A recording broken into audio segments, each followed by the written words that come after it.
কল্পাকিন্নরের এই ঝর্ণাটা আমাদের দেখাই একদম পাহাড়ের ওপর থেকে জলধারা দেখো কি স্পিডে ওপর থেকে নিচে পড়ছে।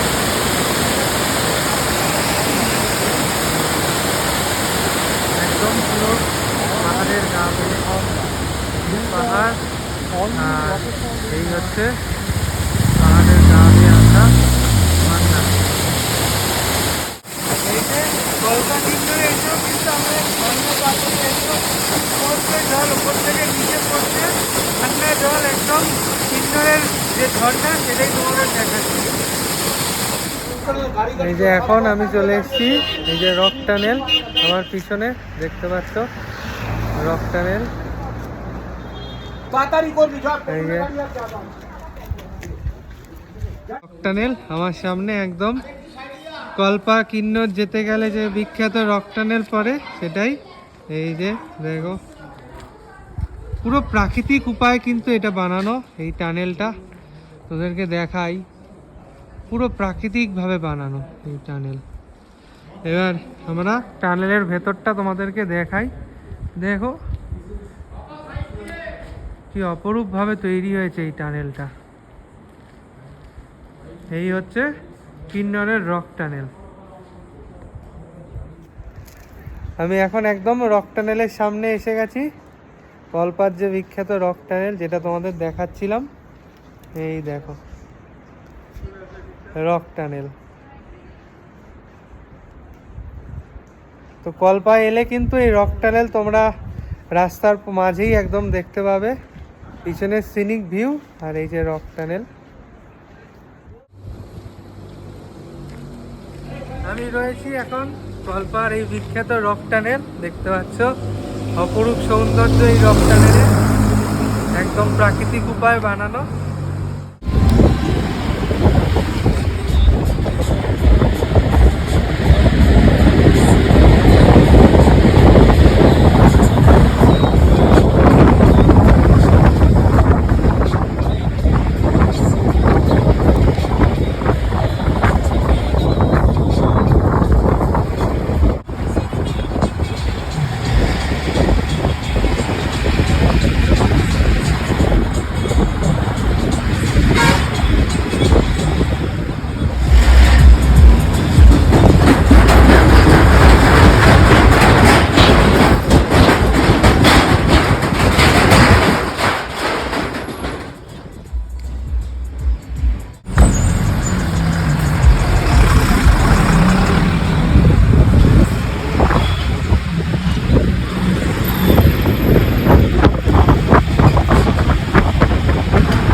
সাংলাতে আমাদের হোটেল, তার বাইরেটা দেখাই। এই যে এখানে কিন্তু এরকম সব ব্যালকনি দেওয়া ঘরগুলো রয়েছে, আর হোটেলের নাম হচ্ছে আরিয়ান ক্লাসিক। আর হোটেলটার চারপাশের ভিউটা যদি তোমাদেরকে দেখাই, এখানে তো এন্ট্রি পয়েন্ট, এই যে আমাদের ট্রাভেলারটা দাঁড়িয়ে আছে, এই ট্রাভেলা করে আমরা রোজ ঘুরছি। আর হোটেলের চারপাশে দেখো, এই দেখো এরকম বরফ চারিদিকে, বরফই বরফ, পুরো পুরো হোটেলটার চারপাশে এরকম বরফ, এদিকেও বরফ এদিকেও বরফ।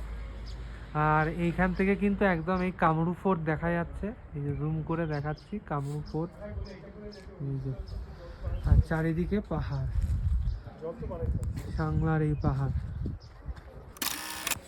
এই যে আমাদের 305 নাম্বার রুম, এই রুমের একটা ছোট্ট করে রুম ট্যুর দিয়ে দিই। এই যে ঢুকলাম, ঢুকেই কিন্তু এইরকম একটা মিরার প্লাস ওয়ার্ড্রব আছে।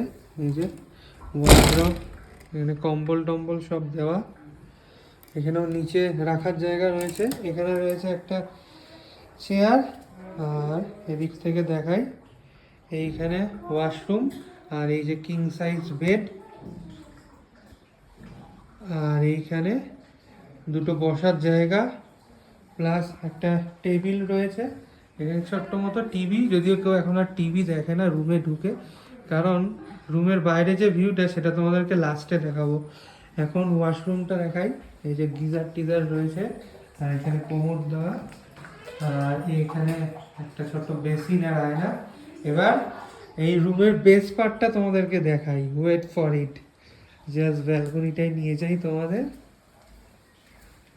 দেখো এখান থেকে পুরো কৈলাস রেঞ্জ দেখা যাচ্ছে।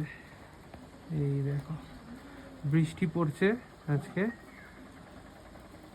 আর এই যে কিন্নর কৈলাস উপরটা দেখো, এরকম ঘরে বসে বসেই কিন্নর কৈলাস রেঞ্জ দেখতে পাবে তোমরা এই হোটেলের রুম থেকে। চারিদিকটা দেখো কতটা মেঘ করে এসছে, আর নিচটা যদি দেখো তাহলে তোমাদেরকে দেখাবো, ঠিক নিচেই কিন্তু এই যে আপেল গাছ, আপেল হয়ে রয়েছে ছোট ছোট।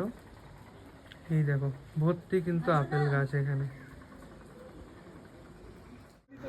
সাংলার হোটেলের সামনে দাঁড়িয়ে রয়েছি, আর আমার পিছনে কিন্তু উকি মারছে কৈলাস, দেখতে পাচ্ছ বরফাবৃত কৈলাস। আমি এখন ঠিক আমাদের হোটেলের সামনে রয়েছি, সাংলার হোটেলের সামনে, আর পিছনে দেখো পাহাড়, এই দেখো চারিদিকেই পাহাড় বরফাবৃত। আমরা এখন চিৎকুলে পৌঁছে গেলাম, কিন্তু দুঃখের বিষয় এখানে এত বৃষ্টি হচ্ছে আমরা শেষ অবধি যেতে পারছি না, আর এদিকে সন্ধ্যাও নেমে আসছে। সেই জন্য উপর থেকে যে ভিউটা, এই যে চিৎকুল যে গ্রামের যে ভিউ সেটাই তোমাদের দেখাচ্ছি। চারিদিকে পাহাড়, আর তার মাঝখান দিয়ে এই যে বয়ে চলেছে বসপা নদী।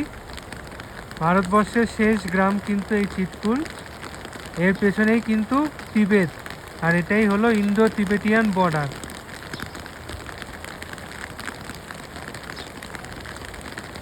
বৃষ্টির জন্য আমরা নিচে যেতে পারলাম না। এখন চিৎকুল থেকে ভিউটা জাস্ট অসাধারণ লাগছে এখান থেকে। কিন্নর ভ্যালির যে কৈলাসের যে ভিউ, বাইরে ঝিরিঝিরি বৃষ্টি পড়ছে, আর এখানে দেখো মেঘগুলো যেন আর একটু হলেই আমরা হাত পেয়ে যাবো এরকম জায়গায় চলে এসছে মেঘগুলো, একদম নিচে। আর এদিকে বরফ, ভর্তি বরফ এখানে। এই দেখো মেঘগুলো ধীরে ধীরে এই পাহাড় থেকে এই পাহাড়ের দিকে যাচ্ছে। চিৎকুলে এলে এই যে এখানে দেখো, এখানে একটা ধাবা রয়েছে, এবং ধাবা থেকে তোমরা কিন্তু এরকম সতলুজ নদী, বসপা নদীর এই ভিউ তোমরা পাবে। আর এটার উচ্চতাটা দেখাই, এই যে 11,320 ফুট চিৎকুল, যেটা বসপা তীরে অবস্থিত।